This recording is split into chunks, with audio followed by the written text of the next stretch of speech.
Welcome to this webinar about integrated portfolio management. Today, we are going to discuss a number of topics. We are going to introduce the concept of portfolio management, the benefit of preparing IT decisions with the help of portfolios.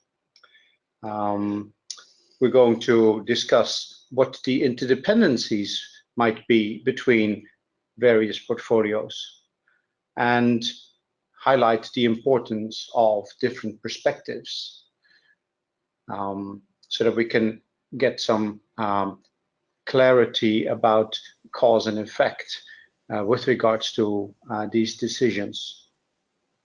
For this, I have invited this morning two colleagues, Simon Smith.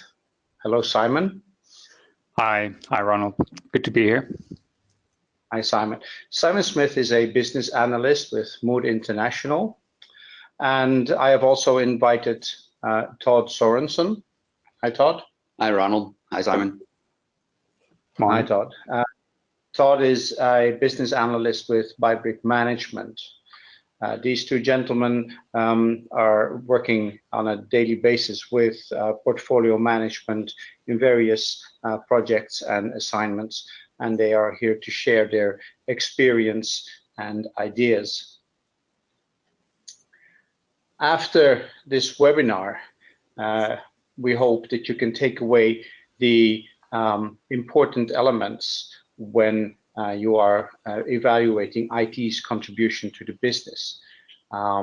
We are touching upon the KPIs that support or in some cases obstruct decision making.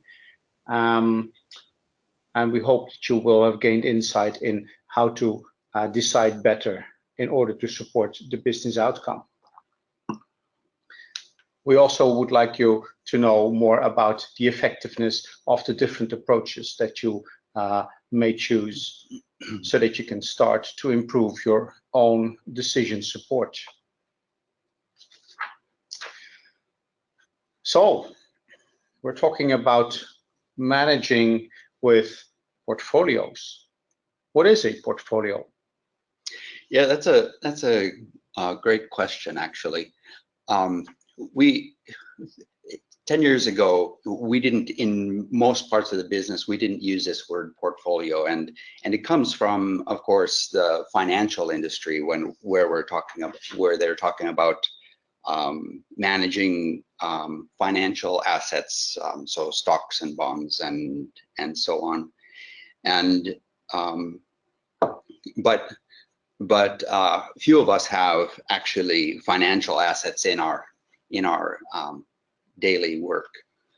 So I was thinking about, okay, what are some of the key attributes, or why are we using, what are the things that we're using, that we used financial portfolios for? So one of the cases is we're trying to measure, get some indication of the performance of the portfolio. So this isn't, we aren't dealing with the day-to-day work of doing some analysis on an individual stock or bond or something, but it's the overall portfolio. How is it? Is it meeting the objectives and the KPIs? So another case here has to do with asset allocation. So if we think about our retirement portfolio, we want to have that allocated in the right way. So this kind of asset allocation shown here it's perhaps valid for one type of individual and one's situation in life, but not for another one. That this is not valid for somebody that's already retired, this asset allocation. So it's used a bit here as well for governance. So another thing that we're working with financial portfolios is to identify what new assets potentially should we include in our portfolio. and this goes through some kind of a funnel and so we're identifying and evaluating and things fall out of the funnel, but we should have some kind of some metrics that we can follow here to say, okay, is our funnel healthy? And that's one of the things. And the other on the other end is items that we want to would want to remove from a financial portfolio. Perhaps you have 1,000 shares of Tesla and you decided you want to remove those from your portfolio, whether that's a good idea or not.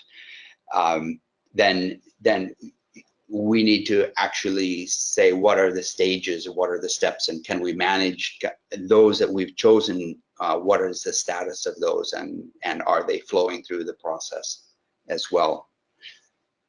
So with all respect to the mechanisms that you explain, this is all about financial portfolios, but how does that apply to us? We work towards CIOs, we work towards IT organizations.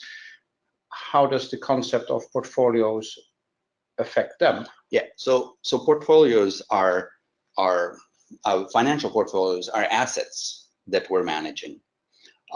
In our business, none of us are managing, or perhaps some on the call, I don't know. But few people actually that we're talking to are actually managing financial assets. But an organization has a lot of assets, if I could put that in quotes, of different portfolios that we need to manage. And for example, the classic ones here are shown the technology portfolio that we're working with. That's kind of a known one. Project portfolio. Business capabilities are what are the capabilities that an organization has. That's a bit newer one. This information portfolio, which is a bit close to an older or a more classical IT architecture. Those are portfolios, and those are portfolios of assets that we need to manage. And we can still say we can make some of the same observations. We're just like, okay, how is the portfolio performing? Is this meeting the objectives that we want to have? Do I have the right allocation? For example, if I've set up a target of the percentage of cloud computing that I want to use, do I have the right asset allocation? So it's the same kinds of questions that we're asking there. Do I have the right items, innovation items in my pipeline that are coming? And then for those assets that I want to remove from my portfolio, are they following the progress as I expected? And this asset or application rationalization is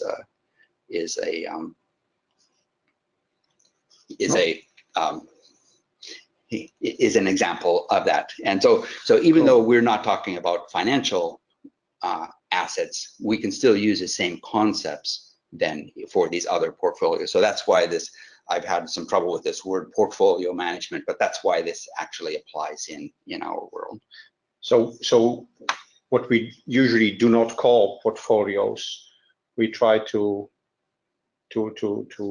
approach them as portfolios. Yes, and actually, it's just a comment here is that we're actually managing these portfolios now. Okay, so they're maybe in someone's head. That could be listed. We've seen portfolios on a whiteboard. I was at a customer recently and saw a project portfolio. It was listed on a whiteboard. Most portfolios are managed in Excel. Yeah. There's options of a single portfolio tool. So project portfolio management is you can buy tools just for that. And then there's other tools that are other companies that we've seen that are quite advanced and quite mature in this area, using very sophisticated tools. Okay, but once again, with all due respect, what are we trying to address? So Where are we? maybe I could pick that up, Ronald. I think, Todd, it's a really interesting point. The concept of portfolio is a really, really powerful one. The idea that we try and focus on the objective we're trying to achieve, and then we optimize a collection of things to try and make sure we achieve that objective. And in a stable, very controlled situation where there's not much change, then that can work. Even if you're managing a portfolio in Excel, that can be okay. But I think what we've both been finding, and the kind of, I guess, the point of our conversation this morning, is that is very often not the case. Not many organizations have a single focus in a stable world that's not changing. And so we start to bump into this idea that actually there may be a need for looking at portfolio in a slightly different way. A little bit of contrast, and yeah, this is a good picture for this.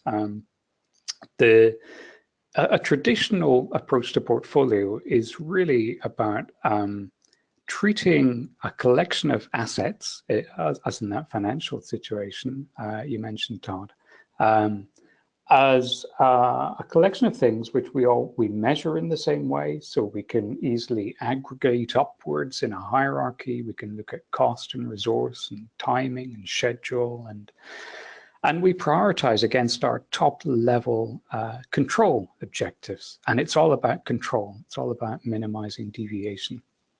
And that's a great thing. An organization that we've been working with recently, you're very concerned about cost, of course. So how do we take cost out of a collection of projects?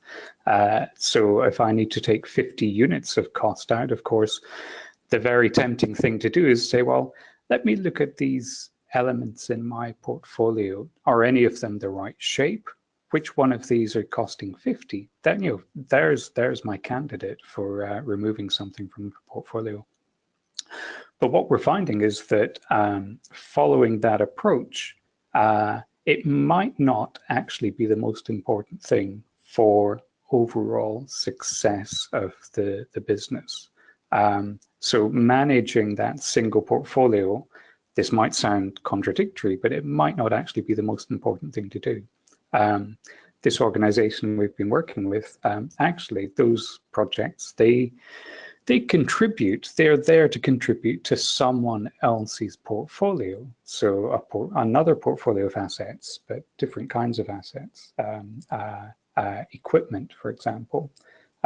So a project developing technology services, those technology services are being deployed into an environment where there are lots of different kinds of equipment. It's actually a defense organization. So they have four-wheeled vehicles, and they have aircraft, and they have communication equipment across those. Those are all staffed by people with skills. There are people who are running training schedules. They've got their own portfolio in a way of how we run training. And what we start to see, really, we start to look at the organization as more of a network. There are multiple portfolios in play.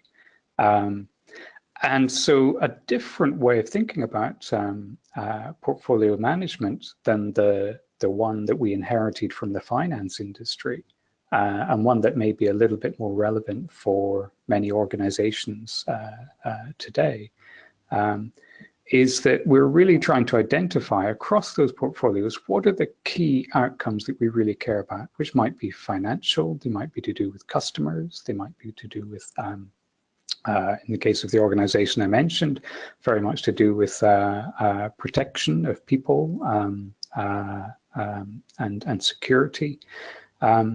So these outcomes, how do they connect together? And so how do we then prioritize any change in this network of outcomes? How do we prioritize change, whether it's reducing cost or deciding where to place additional investment, we make those decisions, that prioritization, not against a control objective in a hierarchical way, but we make that decision to maximize value across outcomes. And of course, there are many different things that are in play. The military have a really great acronym, tepid oil. Tepid meaning not very warm, and oil being what flows through engines.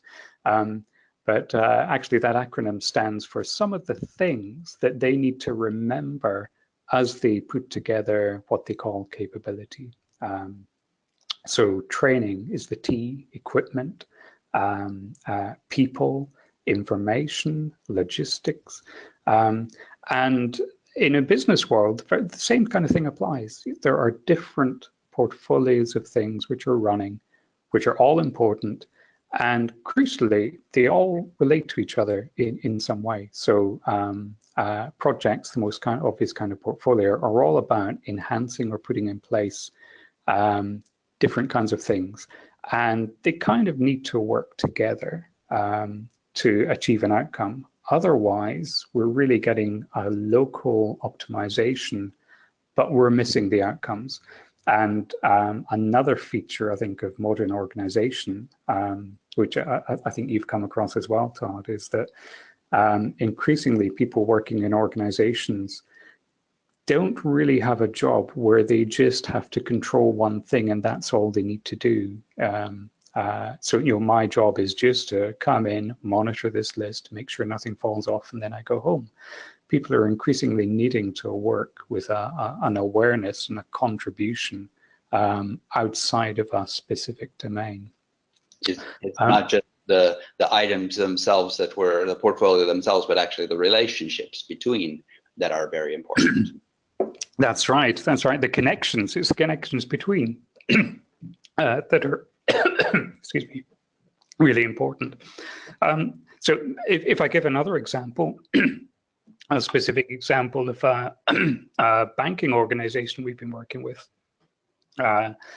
Here, there are many portfolios in play, and I apologize, this picture might look a little bit busy, but the reality for organizations is we may be running some digital transformation projects as part of a project portfolio, which are contributing services, so new digital services, which then depend on portfolios of applications and infrastructure, and actually suppliers and contracts.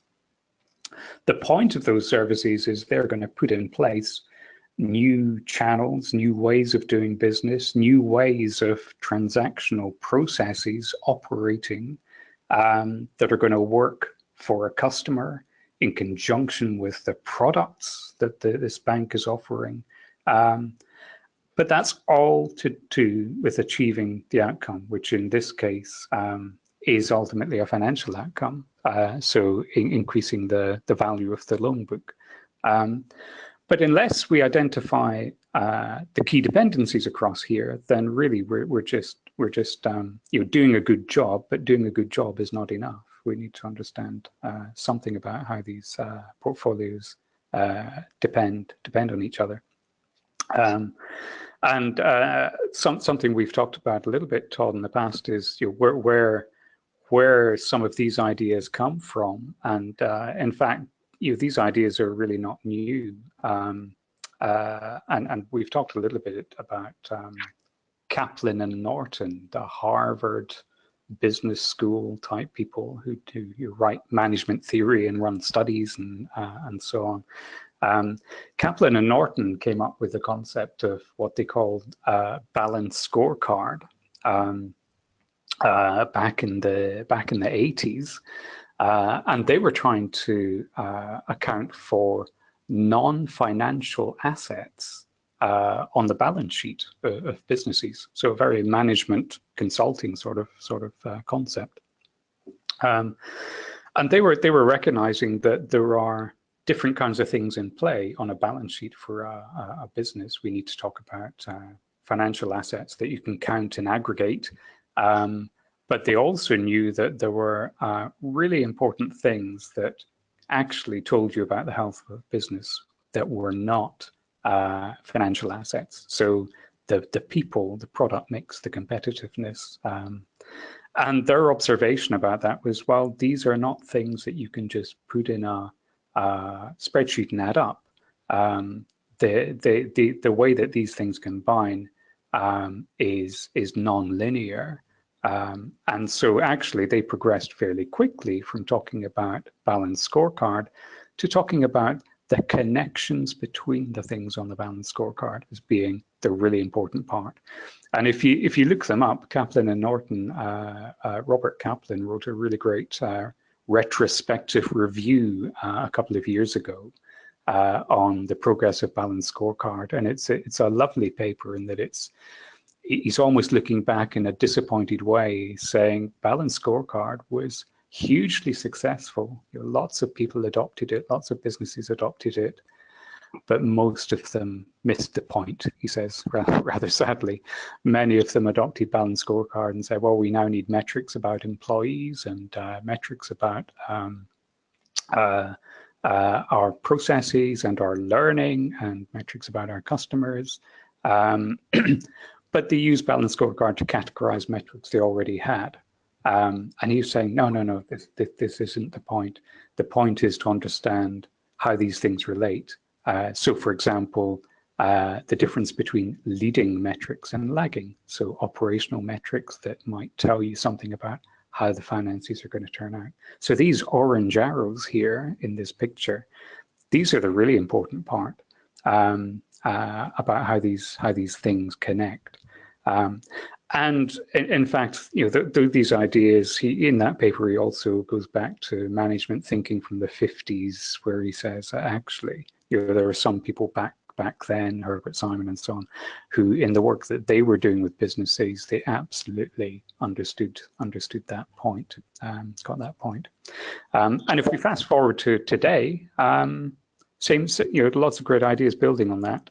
And just very quickly, I'll mention something that is very practically useful as well, practically interesting, which is a chap called Osterwalder and his business model canvas, where he's just making the point that actually a really great way to think about how we introduce change and do prioritization in an organization actually starts from value proposition between a business and its customers, and everything else flows from that. So the different things that we need to manage, the makeup of the portfolios and how we drive prioritization into those actually comes from understanding the value that's been created at any point in time across customers and organization and its suppliers and its partners. So another great guy to look up if you can.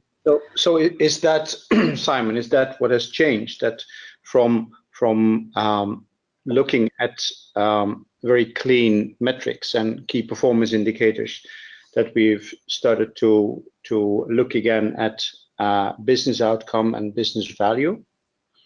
Yeah, I think that's it exactly. And there's a very clear distinction in a way between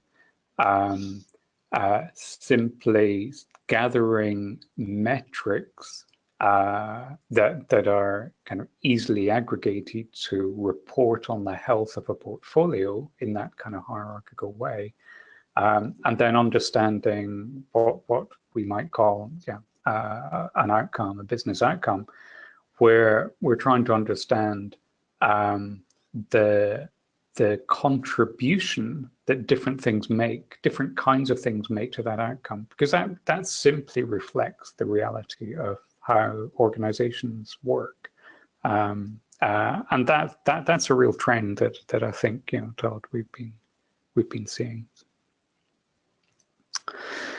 Okay. So one question that people sometimes have is, well, how do I actually? That sounds like a massive problem, isn't it? And I think Osterwalder gets this sort of question as well. You mean I need to do everything across me, my supply chain, my partners, and of course that's not the case. And we sometimes talk about what we call a T model for prioritization. So if I think that some of these maybe my applications are not separate from my infrastructure, and actually my applications are really there to deliver services into business services and so on. Where do I start? Because we can't do everything all at once, and so of course some kind of prioritization of that effort, that activity is very sensible. And so we sometimes talk about a T model, where it can be important to have a high-level view across different portfolios, different parts of an organization.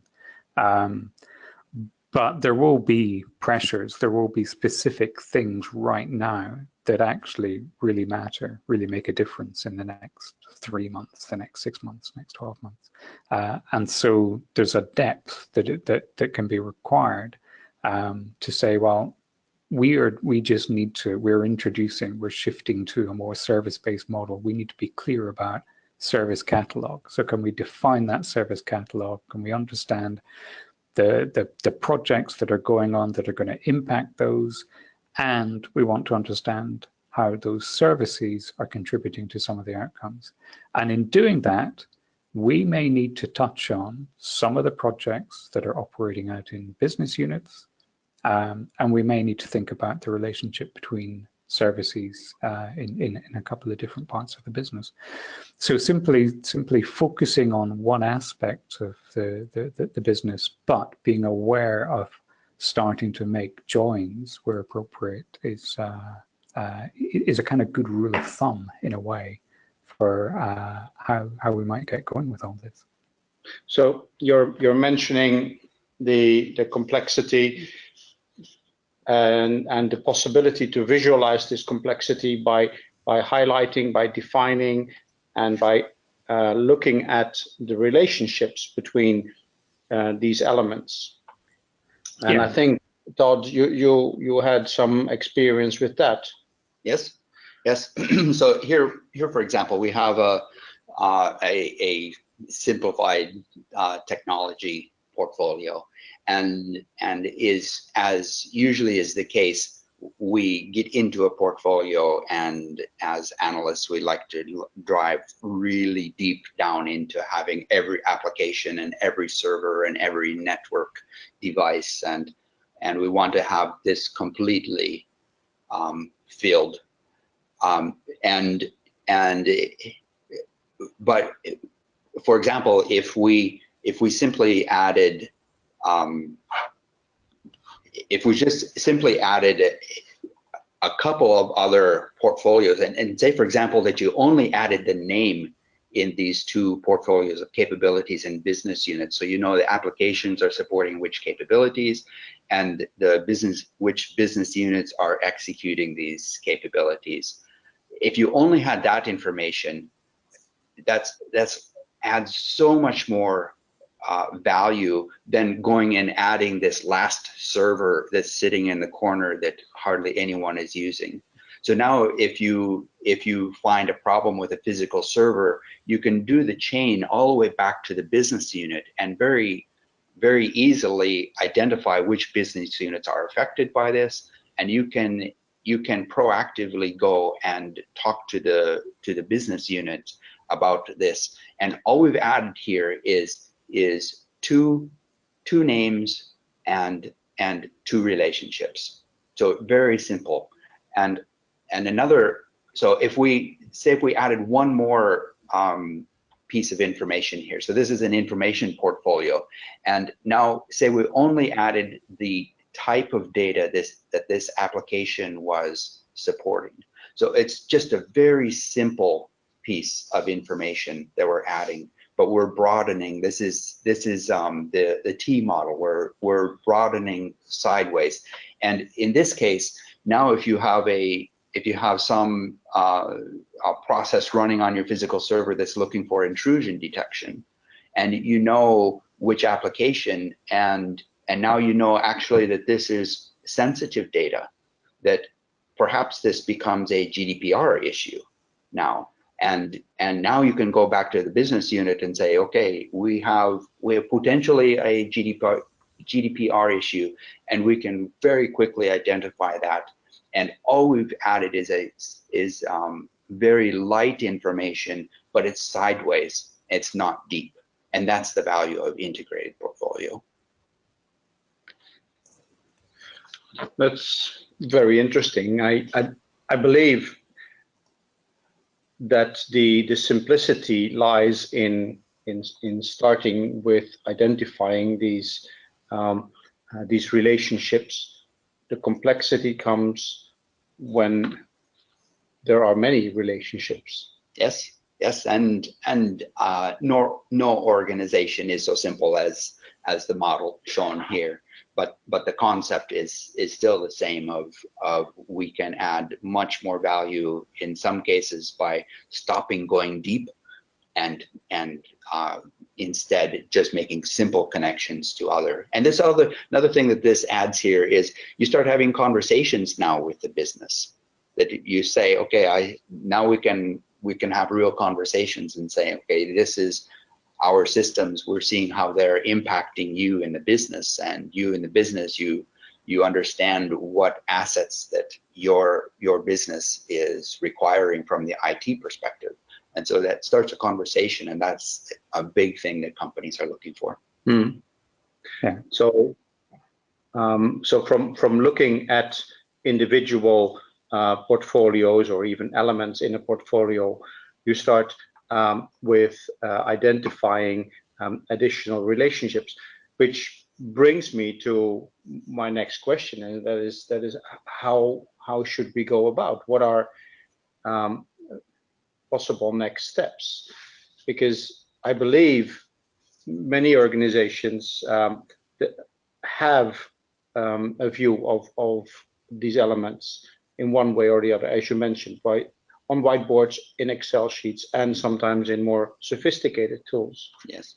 So one thing that we've come across is that there's a new idea about integrated portfolio, and so you say, okay, now I want to do this.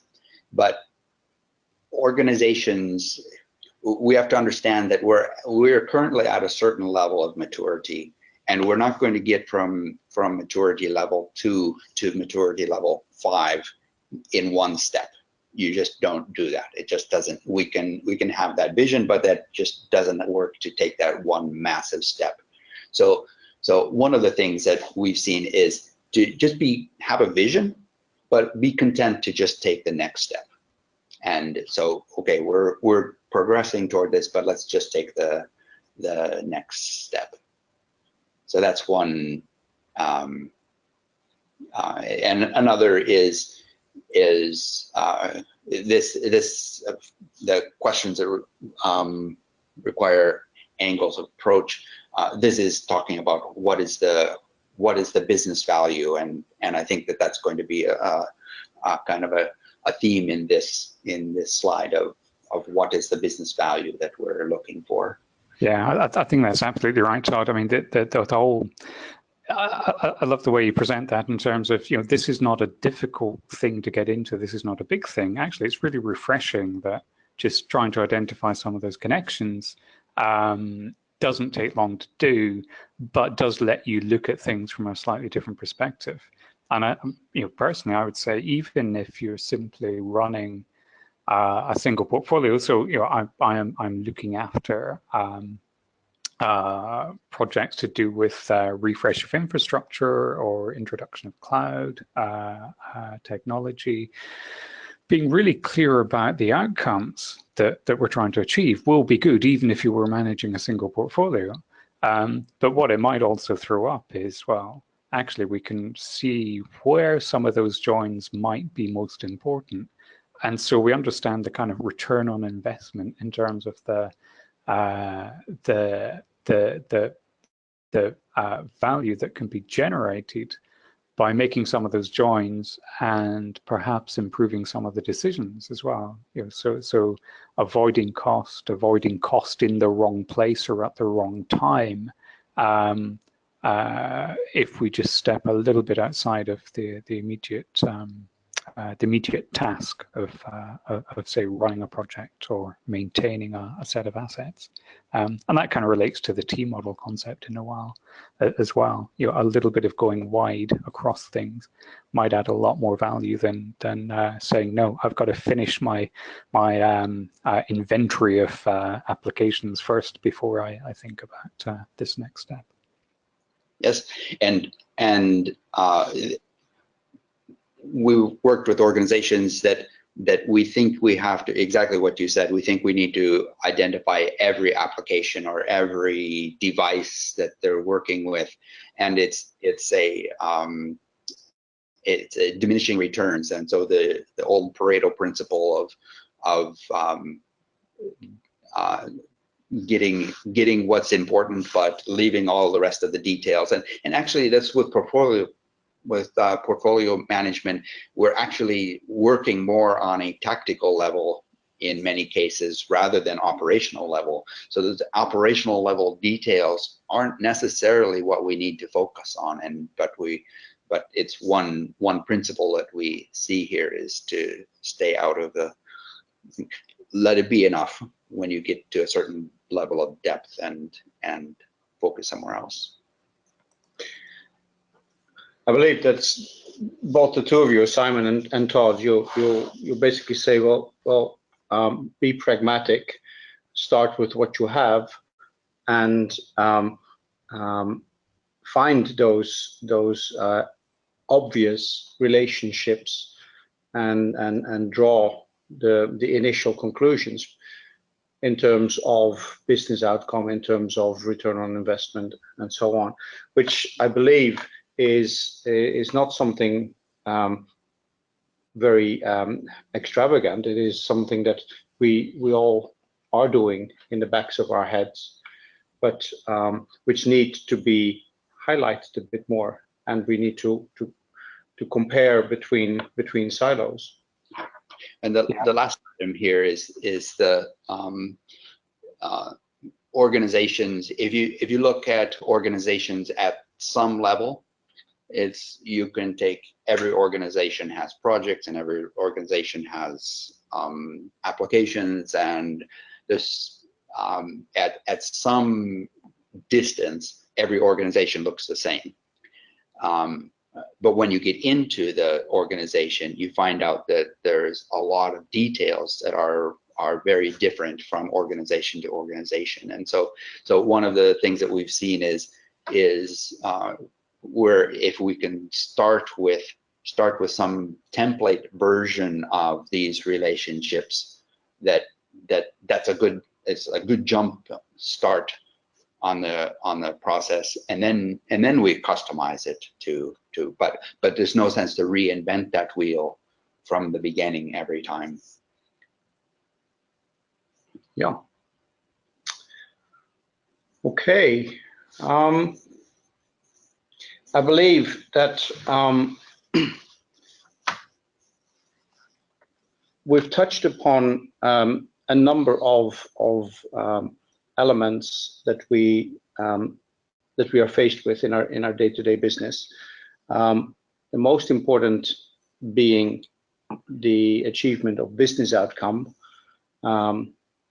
We also have seen how key performance indicators in one single portfolio are beneficial for that portfolio, but can require a different evaluation when you relate them to other portfolios and other aggregated business outcomes.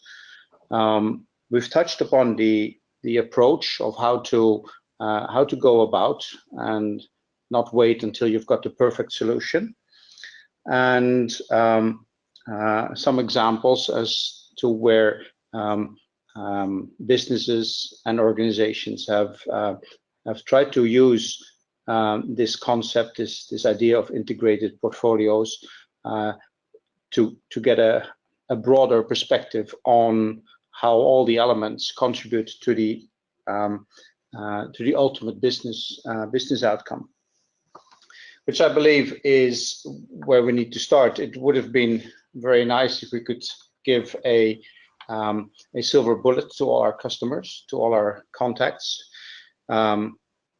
We do not have that, but I believe that we've given our audience some food for thought, which brings us to the last part in this webinar, and that is I'm wondering if we have got any questions. Yeah, we have at least one, and I think it's a pretty obvious one. Sort of, whose responsibility is it to take the initiative and drive this? That's a very common question, and it's not a very easy one to answer necessarily. I would say one point about that is to it's kind of the same question that somebody asked about lean. Okay, we want to start lean in our organization. Where do we start? And the point is, just start. You can't wait for the entire organization, for the CEO to say, okay, everybody's going to do lean, or we're going to have this fancy integrated portfolio that's going to be beautiful. You just have to start in your organization. And one of the things in this T model is when you start going sideways, you start inviting in other people into your discussions, which can then build it. But I would say, for my perspective anyway, is you don't wait. Do what you can in your own area and let it grow, rather than waiting for a big directive from above.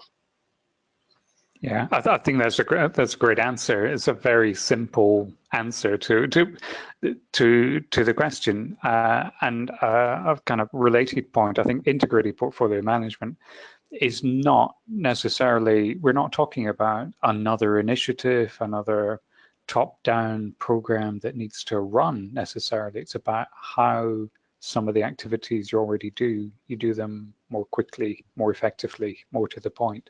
I think that's the, in a way, what we're talking about here is really very, very simple.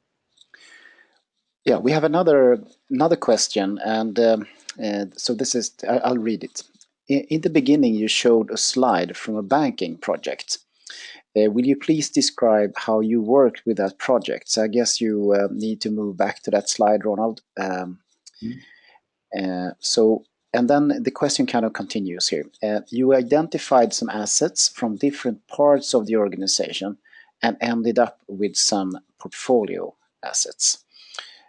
Yeah, I think who would like to take this one? Is it maybe Simon? Yeah, absolutely. I mean, here, what we're talking about is this bank undergoing digital transformation. So trying to improve the way that services are run.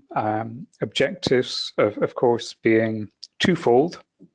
One is all about, in a way, customer retention. So how do we give customers what they need, what they want? How do we give them access to services like loans and other financial products in as simple a way as possible?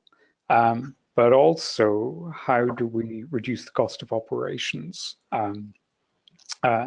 So a very, very typical example of a lot of organizations.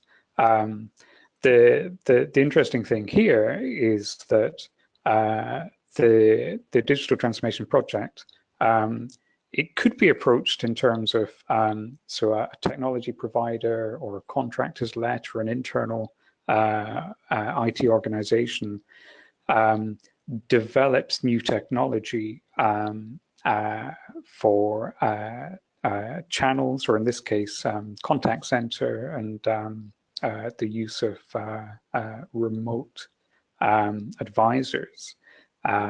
It could be that just gets developed and rolled out as a initiative in its own right. but the recognition that actually there is a business that is already running here that we're making this change into, and that business has various things which are all contributing to give an outcome right now.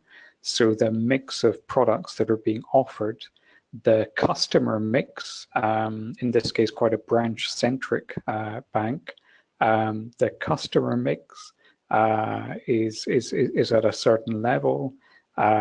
The way that is generating revenue, this is an organization which is already running, and this organization cannot simply sort of invent a new organization in parallel. It needs to evolve what they have. So the understanding of how the introduction of certain services are going to impact others is kind of the realization or the recognition that gives rise to, actually, we need to think about a little bit about the different aspects, the different portfolios that different people, different organizations, different suppliers are all managing here, how these join. And we're doing that because this is not a static situation. We're trying to evolve. We're trying to keep to use a common phrase, keep the wheels on the bus. So keep things running, keep generating revenue, keep satisfying the regulators, keep our current customers happy who need to be kept happy, at the same time as trying to drive up value for customers and drive down cost. So once you start looking at it in that way, there's no option really but to say, okay, we need to understand something of how these things have worked in the past, but also the changes we're making, how is that going to impact things in the future? So we're more confident about why we're spending the money, the pace we're spending the money at, in order to generate the outcome. And the outcome was not simply about the loan book, of course. The outcome was also about, in particular, customer retention, competitiveness, and in fact, there's more detail still in that this organization operates in a competitive environment. So actually, the thing that could have the biggest impact on the outcome is not actually the introduction of these services.